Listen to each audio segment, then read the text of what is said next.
కొత్తగూడెం ప్రభుత్వ హాస్పిటల్లో విద్యుత్ను పునరుద్ధరించే విషయంలో విద్యుత్ శాఖ అధికారులు నిర్లక్ష్యం వహించడంపై కొత్తగూడెం ఎమ్మెల్యే కూనంనేని సాంబశివరావు ఆగ్రహం వ్యక్తం చేశారు.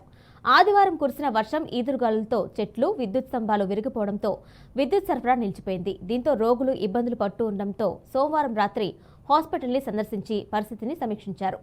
రోగులు వారి సహాయకులు పడుతున్న ఇబ్బందులు అడిగి తెలుసుకున్నారు. అనంతరం విద్యుత్ శాఖ అధికారులతో ఫోన్లో మాట్లాడారు. 24 గంటలు గడిచినప్పటికీ హాస్పిటల్లో ఎందుకు విద్యుత్ను పునరుద్ధరించలేకపోయారని ప్రశ్నించారు.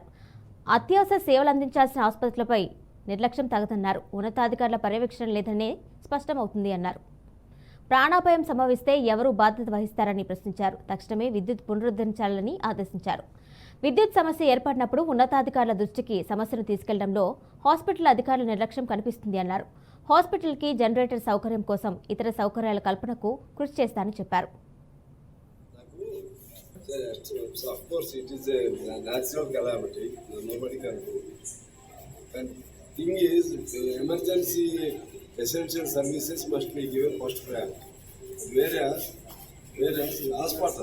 నేను మధ్యాహ్నం నుంచి పరిశీలి చేస్తున్నాను ఇన్ ఏ పీస్ఫుల్ మేనర్. నేను అయిపోతుందంటే వాళ్ళు ఏదో చెప్తున్నారు. హాస్పిటల్లో డయాలసిస్ పేషెంట్లు ఉన్నారు. వాళ్ళు ఫస్ట్ అటెంప్ట్ ఇక్కడ చేయాలి కదా, హాస్పిటల్, గవర్నమెంట్ హాస్పిటల్. ఇప్పుడు నేను వస్తున్నా అన్న, I know that sir, I know seat ఎక్కడ ఉన్నారండి వీళ్ళకి నేను politely in smoother manner just I persuaded them. But వాడు ఇదే చెప్తున్నారు మధ్యాహ్నం నుంచి అయిపోయింది, నేను వస్తున్నా అన్న.